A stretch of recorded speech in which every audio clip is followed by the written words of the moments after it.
Бизнес – это не только прибыльные возможности, но и риски, особенно во время антиковидных ограничений и на старте. Многие предприниматели нуждаются в финансовой поддержке. Какую помощь малому и среднему бизнесу оказывает правительство России за счет разнообразных региональных и федеральных программ, рассказали горожанам сотрудники МФЦ во время прошедшей прямой линии в Интинском филиале общественной приемной главы Республики Коми. На базе территориального отдела МФЦ работает Центр оказания услуг «Мой бизнес». Представители малого и среднего бизнеса, самозанятые и те, кто только планирует начать собственное дело, в режиме одного окна могут воспользоваться комплексом услуг и узнать обо всех федеральных и региональных мерах поддержки. В окне для бизнеса субъекты малого и среднего предпринимательства могут подать заявление на получение микрозайма от микрокредитной компании Республики Коми. И получить дополнительные средства для развития своего бизнеса. Существуют различные продуктовые линейки, по которым субъекты малого и среднего предпринимательства могут обратиться к нам. Самые актуальные – это антикризисная линейка и линейка «Старт».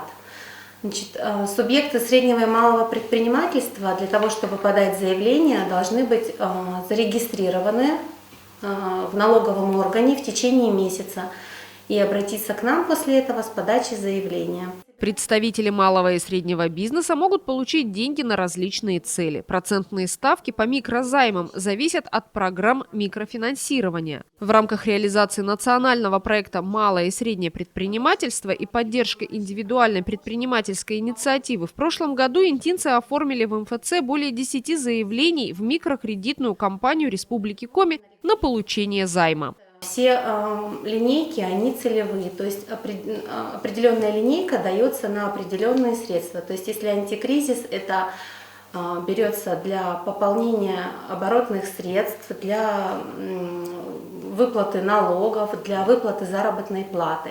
Кредит антикризис дается от 1 до 2 лет. Ключевая ставка, так как мы инта-город, моногород, будет ключевая ставка ЦБ.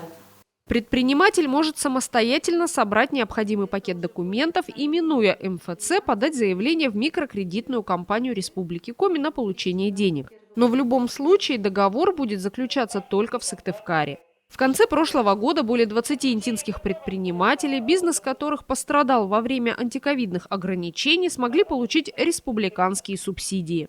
Я обучилась на маникюр.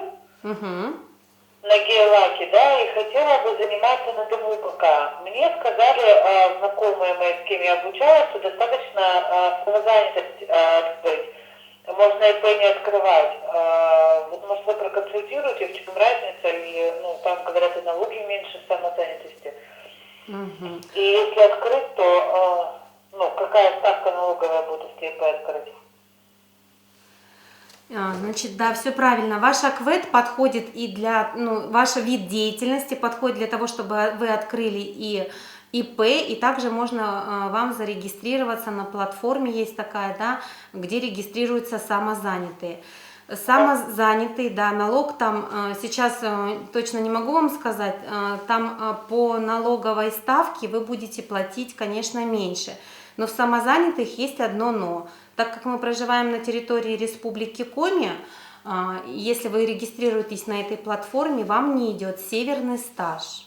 Все интересующие вопросы, касающиеся предоставления услуг центром «Мой бизнес», интинцы могут задать по телефону 8 800 200 82 12 или на личном приеме в многофункциональном центре, который осуществляется как по записи, так и в порядке живой очереди.